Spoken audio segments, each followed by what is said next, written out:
स्वागत है आप सभी का आपके अपने चैनल एकलव्य एजुकेशन सेंटर की इस नए वीडियो में। दोस्तों, आज की इस बेहद ही महत्वपूर्ण वीडियो में हम यह जानने का प्रयास करेंगे कि नवंबर के महीने में गेहूं की खेती करने का सही रणनीति क्या है, और इसके साथ साथ यह भी जान लेंगे कि गेहूं की खेती करने के लिए हम कौन सी हाइब्रिड वैरायटी का चयन करें जो हमें कम समय में कम लागत में ज़्यादा से ज़्यादा लाभ देने में सक्षम हो सकती है।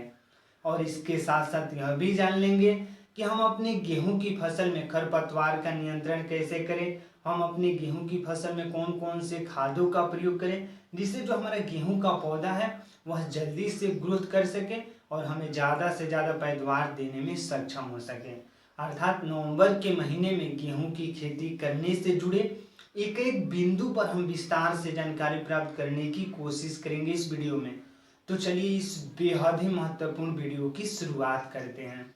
जैसे कि आप जानते हैं कि गेहूं एक ऐसी फसल है जिसकी खेती करके निश्चित तौर पर हम 3 से 4 महीने के अंतर्गत में अपने गेहूं की फसल से ज़्यादा लाभ प्राप्त करने में सफल हो सकते हैं। लेकिन अपने गेहूं की फसल से ज़्यादा लाभ प्राप्त करने में सफल तभी हो पाएंगे जब हम सही रणनीति के साथ सही टेक्निक का प्रयोग करके और अच्छे तरीकों से हाइब्रिड वैरायटी का चुनाव करके गेहूं की खेती करेंगे।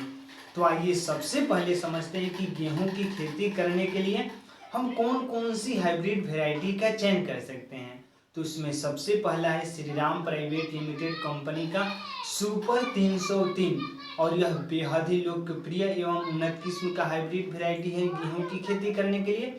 तो इस तरह से श्रीराम प्राइवेट लिमिटेड कंपनी का सुपर 303 का चयन कर सकते हैं। उसी क्रम में आगे की ओर बढ़ते हैं तो अगला जो F1 हाइब्रिड वैरायटी है वह है श्रीराम प्राइवेट लिमिटेड कंपनी का ही सुपर 111, इसका भी चयन कर सकते हैं। और जब हमने 3 नंबर पर जिस हाइब्रिड वैरायटी को रखा है वह है VNR का 601 F1 हाइब्रिड वैरायटी। तो इस तरह से 303, 111 और VNR का 601 F1 हाइब्रिड वैरायटी आपके सामने ऑप्शंस मौजूद है। और इसी क्रम में आगे को बढ़ते हैं और अगले हाइब्रिड वैरायटी की बातें करते हैं। तो अगला है HD 3226, और यह भी गेहूं की खेती करने के लिए बेहद ही लोकप्रिय एवं उन्नत किस्म का हाइब्रिड वैरायटी है।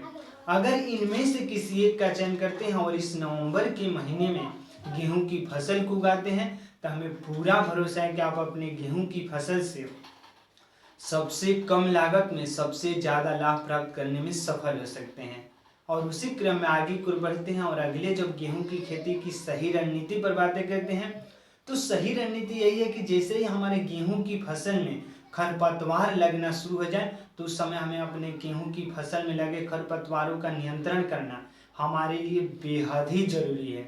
तो इस तरह से खरपतवारों के नियंत्रण के लिए हम ग्लाइसेल का प्रयोग कर सकते हैं, और यह चौड़ी पत्ती वाली जितनी भी घासें होंगी यानी जो घास है उसको यह पूरी तरीकों से नष्ट कर देगा यानी ग्लाइसेल। और इसका जब हम मात्राएं की बातें करते हैं कि आखिर हम कितना मात्रा में प्रयोग कर सकते हैं तो 8 से 10 ml प्रति लीटर के हिसाब से हमें ग्लाइसेल को ले लेना है।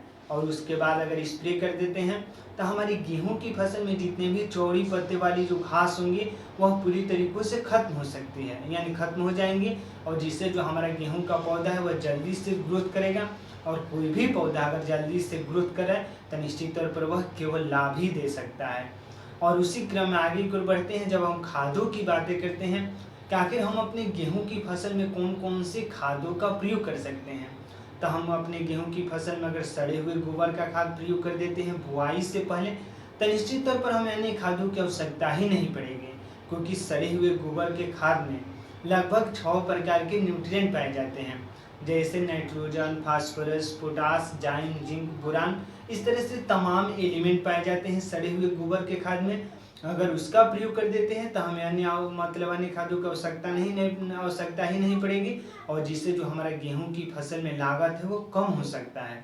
तो इस तरह से पहला प्रेफरेंस होना चाहिए कि हमें अपनी गेहूं की फसल में सड़े हुए गोबर का खाद प्रयोग कर देना है।